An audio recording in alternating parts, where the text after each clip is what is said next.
Selamat datang di sesi pelatihan uji kepekaan obat fenotipik atau PDST untuk paduan BEPAL dengan sistem MG tanpa perangkat lunak TB-Axis. Sesi pelatihan ini dipersiapkan oleh Pusat Penelitian Tuberkulosis Internasional atau ITRC. Materi pelatihan ini didesain untuk memberikan tinjauan teknis mengenai uji kepekaan obat fenotipik untuk paduan BEPAL dalam kegiatan penelitian operasional LIFT-TB. Sebagian besar peneliti yang bekerja pada kegiatan penelitian operasional LIFT-TB dianggap telah terlatih dengan baik dan mempunyai sejumlah pengalaman yang signifikan. Karena itu, pelatihan ini tidak akan menjelaskan dengan detail langkah-langkah rutin protokol pemeriksaan, melainkan akan fokus pada aspek-aspek penting dari protokol yang dapat mempengaruhi kinerja, akurasi, dan hasil pemeriksaan. Dua metode yang umumnya digunakan untuk menguji kepekaan Mycobacterium tuberculosis terhadap obat-obat baru adalah sistem Mycobacteria Growth Indicator Tube atau MGIT dan metode mikrodilusi. Pelatihan ini terutama difokuskan pada metode MGIT yang dapat distandarisasi dan digunakan di 7 negara yang mengevaluasi paduan BEPAL. Walaupun kegiatan LIFT-TB merekomendasikan penggunaan MGIT, tetapi materi tambahan metode mikrodilusi dapat diperoleh dari ITRC melalui proses pengajuan. Mohon diingat bahwa pelatihan ini akan fokus pada penggunaan MGIT untuk uji kepekaan obat fenotipik tanpa penggunaan perangkat lunak TB-Axis yang dapat digunakan dalam sistem manajemen data epicenter dengan MGIT. Hal ini dikarenakan tidak semua lokasi laboratorium yang mengikuti pelatihan atau yang berpartisipasi mempunyai akses terhadap perangkat lunak TB-Axis. Jika TB-Axis telah dimiliki, maka instruksi dari manufaktur yang tersedia dapat diikuti, baik mengenai cara pengaturan tabungnya dan juga cara memperoleh hasilnya. Berikut ini merupakan beberapa hal penting yang perlu diingat sebelum memulai pemeriksaan. Pertama, validasi peralatan adalah langkah yang paling penting sebelum memulai setiap pemeriksaan. Pastikan peralatan telah divalidasi dalam periode yang disebutkan dalam rencana manajemen. Jika tanggal kadaluarsa validasi sudah dekat dan periode pendaftaran pasien tidak seluruhnya tercakup oleh sertifikat validasi saat ini, maka sangat disarankan agar peralatan divalidasi sebelum memulai pemeriksaan ini. Kedua, tidak perlu khawatir untuk memulai pemeriksaan baru ini. Telah diketahui bahwa seluruh negara yang berpartisipasi memiliki pengalaman dalam uji kepekaan obat fenotipik bedakilin menggunakan sistem MGIT. Jika pengujian tersebut telah dilakukan, dapat diketahui pula bahwa uji kepekaan obat fenotipik untuk linezolid dan pretomanid tidaklah berbeda dari uji kepekaan obat fenotipik untuk bedakilin. Perbedaan yang utama adalah substrat obat yang dievaluasi, sedangkan prinsip, prosedur, dan detail-detail lainnya hampir identik. Terakhir, fokuslah pada bagaimana pemeriksaan ini dikerjakan secara akurat. Berapa banyak sampel yang dapat ditangani dalam satu hari, atau seberapa cepat pengerjaannya tidak menjadi masalah sama sekali. Berpeganglah pada prinsip-prinsip dasar.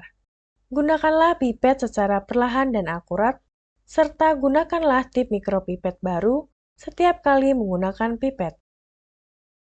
Slide ini didesain untuk mengingatkan kembali mengenai prinsip sistem MG dan cara mengaplikasikannya pada uji kepekaan obat fenotipik berbasis MG untuk obat dalam paduan BEPAL. Prinsip 1. Obat uji dengan konsentrasi yang diketahui ditambahkan ke dalam salah satu tabung yang tersedia. Prinsip 2. Pertumbuhan dalam tabung uji dibandingkan dengan pertumbuhan dalam tabung kontrol. Prinsip 3. Jika obat uji aktif terhadap strain, maka obat akan mencegah pertumbuhan. Prinsip 4. Obat akan mengurangi fluoresan relatif terhadap crude control atau GC yang akan memperlihatkan peningkatan fluoresen karena pertumbuhan tidak terhambat. Prinsip 5. Pertumbuhan dimonitor dengan instrumen yang secara otomatis menginterpretasikan hasil sebagai S atau R.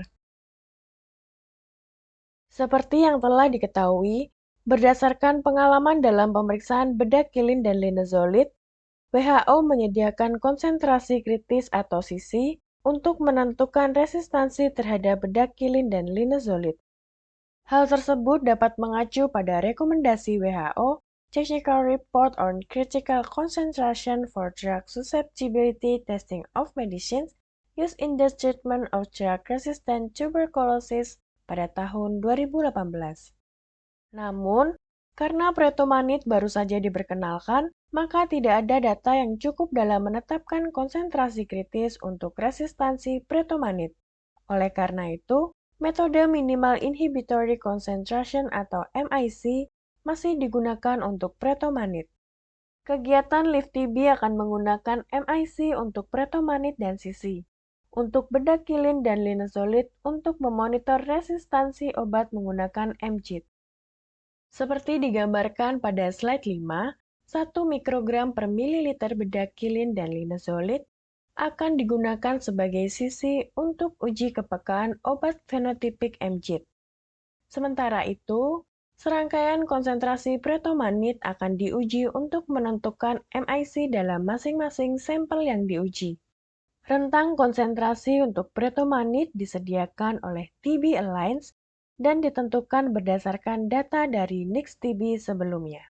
Materi ini mencakup penentuan uji kepekaan obat fenotipik isolat klinis terhadap pretomanid menggunakan uji MIC. Tetapi apabila pengkajian uji kepekaan obat fenotipik pretomanid menggunakan referensi strain MTB, H37RV telah dilakukan, maka pengujian isolat klinis dapat dimulai. Ikutilah prosedur yang digambarkan pada slide berikut untuk mendapatkan hasil uji kepekaan obat fenotipik yang terpercaya dengan pengujian MIC untuk sampel pasien. MIC pretomanid untuk H37RV seharusnya berada di antara 0,06 dan 0,5 mikrogram per mililiter. Jika diperoleh MIC dalam rentang ini, dapat dianggap bahwa hasil pemeriksaan valid. Slide 6 mempresentasikan keseluruhan prosedur. Sebelum memulai, persiapkanlah hal berikut ini, yaitu larutan kerja untuk masing-masing obat dari larutan stok obat murni tabung MJ dan inokulum. Lalu inokulasi isolat ke dalam tabung MJ. Setelah inkubasi, bacalah hasilnya dan buatlah catatan dalam laporan. Slide 7 sampai dengan 9 menunjukkan bagaimana cara untuk mempersiapkan larutan stok obat. Mempersiapkan larutan stok pretomanid. 1. Tuangkan 10 ml DMSO ke dalam sebuah tabung 15 ml atau yang setara dengan pipet 10 ml. 2. Timbang bubuk obat seberat 40 mg dengan timbangan analitik presisi tinggi atau gunakan timbangan yang divalidasi. Langkah ini merupakan hal penting. Kesalahan dalam pengukuran akan berakibat pada hasil. 3. Tambahkan 40 mg bubuk obat tersebut ke dalam 10 ml DMSO yang dipersiapkan di langkah 1. 4. Homogenkan campuran larutan sampai merata dengan vortex hingga semua partikel obat dan endapan larut seluruhnya. Konsentrasi larutan stok obat yang akan didapatkan adalah 4 mg per mililiter. 5. Alikuot larutan stok sebanyak 100 mikroliter, lalu masukkan ke vial steril bertutup ulir sebanyak 100 vial dengan mikropipet 200 mikroliter. Mempersiapkan larutan stok linezolid. 1. Timbang 10 mg bubuk obat linezolid dengan timbangan analitik presisi tinggi atau gunakan timbangan yang divalidasi. Langkah ini merupakan hal penting. Kesalahan dalam pengukuran akan berakibat pada hasil. 2. Larutkan 10 mg linezolid ke dalam 10 ml DMSO steril. Larutan disebut sebagai larutan A dengan konsentrasi 1000 mikrogram per mililiter. 3. Homogenkan campuran larutan sampai merata dengan vortex hingga partikel dan endapan obat larut seluruhnya. 4. Encerkan 4 ml larutan A dengan aqua desteril sehingga volume akhir menjadi 5 ml. Larutan ini disebut sebagai larutan B dengan konsentrasi 800 mikrogram per mililiter. 5. Aliquot 150 mikroliter dari larutan stok atau larutan B dan masukkan ke dalam vial steril bertutup ulir sebanyak 100 vial dengan mikropipet 200 mikroliter. Untuk mempersiapkan pemeriksaan linezolid, dipersilakan untuk menggunakan prosedur yang telah diimplementasikan di masing-masing laboratorium. Mempersiapkan larutan stok bedakilin. 1.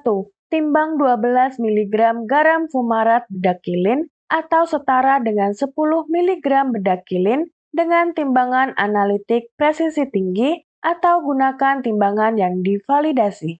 Langkah ini merupakan hal penting. Kesalahan dalam pengukuran akan berakibat pada hasil. 2. Larutkan 12 mg garam fumarat bedakilin dalam 2,5 ml DMSO steril. Larutan ini disebut sebagai larutan A dengan konsentrasi 4000 mikrogram per mililiter. 3. Homogenkan campuran larutan sampai merata dengan vortex hingga partikel dan endapan obat larut seluruhnya. 4. Encerkan 1 ml larutan A dengan DMSO sehingga volume akhir menjadi 5 ml. Larutan ini disebut larutan B dengan konsentrasi 800 mikrogram per mililiter. 5. Aliquot 150 mikroliter dari larutan stok atau larutan B dan masukkan ke dalam vial steril bertutup ulir sebanyak 100 vial dengan mikropipet 200 mikroliter. Untuk mempersiapkan pemeriksaan bedakilin, dipersilahkan untuk menggunakan prosedur yang telah diimplementasikan di masing-masing laboratorium. Penyimpanan. Setelah disusun, seluruh vial larutan stok harus dipindahkan ke beberapa cryobox terpisah untuk masing-masing obat dan disimpan pada suhu minus 20 derajat Celcius hingga 6 bulan. Setelah dicairkan, segera gunakan dan buanglah bagian yang tidak digunakan. Larutan kerja dari masing-masing obat harus disiapkan langsung sebelum pemeriksaan. Pindahkan larutan stok masing-masing obat dari kotak penyimpanan. Cairkan pada suhu ruang dan tetap letakkan pada es sebelum digunakan. Jangan gunakan kembali sisa larutan kerja, tapi buanglah setelah pemeriksaan. Untuk mempersiapkan larutan kerja, terdapat 2 proses pengenceran berbeda yang perlu diselesaikan. Pertama untuk bedakilin dan linezolid, dan kedua untuk pretomanid. Hal ini penting karena konsentrasi kritis akan digunakan sebagai kriteria pengujian bedakilin dan linezolid. Sedangkan MIC akan digunakan untuk pretomanid seperti dijelaskan pada slide 5. A. Mempersiapkan larutan kerja pretomanid. Dibutuhkan beberapa langkah pengenceran untuk membuat 7 rangkaian larutan kerja dengan pengenceran 1:2 dan diberi nama WS1 sampai WS7. 1. Persiapkan DMSO untuk mengencerkan larutan stok pretomanid sebagai berikut. 1A. Pindahkan 958 mikroliter DMSO ke dalam sebuah tabung bertutup ulir berukuran 1,5 ml dengan mikropipet dan tip mikropipet ukuran 1000 mikroliter. Pelarut ini akan digunakan untuk membuat WS1. 1B. Pindahkan 800 mikroliter DMSO ke dalam 6 tabung bertutup ulir ukuran 2 ml dengan mikropipet dan tip mikropipet ukuran 1000 mikroliter dan diberi label WS2 hingga WS7 untuk tabung-tabung ini. 2. Persiapkan WS1. Pindahkan 42 mikroliter larutan stok pretomanid dengan tip mikropipet 100 mikroliter atau 200 mikroliter ke WS1 yang diperoleh dari langkah 1A. Campur merata dengan pipet atau vortex sebentar. 3. Persiapkan WS2 sampai WS7. Pindahkan 800 mikroliter WS1 dengan tip mikropipet 1000 mikroliter ke WS2 yang diperoleh dari langkah 1B. Homogenkan secara merata dengan pipet atau vortex sebentar. Ulangi proses ini untuk mempersiapkan WS2 sampai WS7. B. Mempersiapkan larutan kerja bedak kilin. 1. Tuangkan 895 mikroliter DMSO ke dalam tabung 2 ml bertutup ulir dengan mikropipet dan tip pipet 1000 mikroliter. 2. Tuangkan 105 mikroliter larutan stok yang sesuai atau larutan B bedak kilin dengan tip mikropipet 100 mikroliter atau 200 mikroliter ke dalam DMSO yang dipersiapkan di langkah 1. 3. Homogenkan hingga merata dengan pipet. 4. Konsentrasi akhir larutan kerja pada masing-masing obat akan menjadi 84 mikrogram per mililiter. Konsentrasi akhir dalam tabung MJIT akan menjadi 1 mikrogram per mililiter. C. Mempersiapkan larutan kerja linezolid. 1. Tuangkan 895 mikroliter aquadesteril ke dalam tabung 2 ml yang bertutup ulir dengan mikropipet dan tip mikropipet 1000 mikroliter. 2. Pindahkan 105 mikroliter larutan stok yang sesuai atau larutan B-linezolid dengan tip mikropipet 100 mikroliter atau 200 mikroliter ke dalam aquadesteril yang dipersiapkan di langkah 1. 3. Homogenkan hingga merata dengan pipet. 4.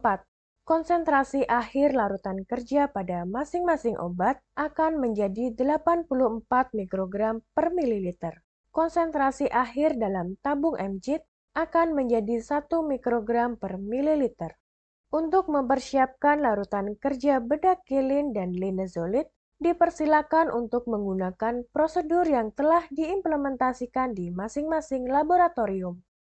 Setiap batch baru larutan kerja obat antituberkulosis untuk uji kepekaan obat dalam media cair atau MJIT harus dikontrol aktivitasnya dengan strain control M tuberculosis H37RV. SOP-nya dapat dilihat melalui Internal Quality Control for Anti-TB Drug Solution. Tabung uji MJIT harus disiapkan dan diatur sebagai berikut. 1. Untuk bedak kilin dan linezolid, tabung MJIT harus ditempatkan pada 5 tabung AST carrier. 1A. Beri label Growth Control atau GC sebagai kontrol positif pada salah satu tabung untuk pemeriksaan bedak kilin dan satu tabung lain untuk pemeriksaan linezolid. 1B. Tambahkan 0,8 ml OADC pada setiap tabung dengan tip mikropipet 1000 mikroliter. 1C. Pindahkan 100 mikroliter dari masing-masing larutan kerja dengan tip mikropipet 100 mikroliter atau 200 mikroliter ke dalam tabung MJIT yang sudah diberi label. 1D. Tempatkan tabung dengan urutan benar dalam AST set carrier dan juga sesuai ukuran, lalu tempatkan tabung MJIT tanpa obat dan OIDC ke posisi karier yang tersisa. 2. Untuk pretomanid, gunakan 8 tabung AST carrier. 2A. Labeli GC pada satu tabung dan tabung lain dilabeli WS1 sampai WS7. 2B. Tambahkan 0,8 ml OIDC ke masing-masing tabung dengan tip mikropipet 1000 mikroliter. 2C. Pindahkan 100 mikroliter WS1 dengan tip mikropipet 100 mikroliter atau 200 mikroliter ke dalam tabung WS1 MJIT. Ulangi proses ini untuk WS2 sampai WS7. 2D. Tempatkan tabung dengan urutan benar dalam AST set carrier sesuai ukuran. Inokulum dapat disiapkan baik dari biakan MJIT atau biakan padat. Untuk mempersiapkan growth control, silakan lihat langkah 3 pada akhir bagian ini. 1. Persiapan inokulum dari tabung MJIT positif. Pada hari pertama, instrumen mendeteksi satu tabung MJIT positif, maka hari itu disebut hari 0. Untuk proses persiapan pengujian inokulum, Jika tabung menunjukkan hasil biakan positif setelah hari pertama atau hari kedua, maka tidak dibutuhkan pengenceran. Akan tetapi, jika tabung menunjukkan hasil biakan positif setelah hari ketiga hingga hari kelima, maka hasil biakan positif tersebut tidak bisa digunakan langsung sebagai inokulum, melainkan harus disubkultur dengan tabung biakan MJIT. 2. Persiapan inokulum dari media padat. 2A. Dengan menggunakan pipet 5 ml, tambahkan 4 ml salin atau 0,85% sodium klorida ke dalam sebuah tabung 15 ml, beri label yang sesuai. 2B. Dengan kapas usap steril, ambil 10 koloni mikobakteri atau lebih dari kedua sisi miring media padat sebelum mencelupkan kapas tersebut ke dalam larutan salin. 2C. Tanam koloni dengan menekan dan memutar kapas, usap pada bagian dalam dinding tabung dan rendam kembali ke dalam tabung salin. 2D. Tutup tabung dengan rapat dan vortex sebentar. 2E. Homogenkan suspensi ini selama 3 menit dengan vortex untuk memecah gumpalan yang lebih besar. Suspensi ini harus memenuhi standar kekeruhan sesuai dengan standar McFarland lebih dari 1. 2F. Diamkan suspensi selama 20 menit. 2G. Pindahkan supernatan ke tabung lain dan biarkan kembali selama 15 menit. 2H. Pindahkan supernatan yang seharusnya bebas gumpalan ke tabung urutan ketiga. Pada langkah ini, suspensi organisme seharusnya memiliki standar kekeruhan sesuai dengan standar McFarland lebih dari 0,5. 2I. Sesuaikan suspensi menjadi 0,5 standar McFarland. Jangan menyesuaikan suspensi menjadi kurang dari 0,5 standar McFarland. 2J. Encerkan 1 ml suspensi yang telah disesuaikan ke dalam 4 ml Aquades atau pengenceran 1:5. Gunakan biakan yang telah diencerkan ini untuk tabung uji obat BEPAL. 3. Inokulum Growth Control. Pindahkan 0,1 ml inokulum yang telah disiapkan baik dari tabung MJIT positif maupun media padat ke dalam 10 ml Aquades untuk mempersiapkan 1:100 inokulum GC. 1. Inokulasi.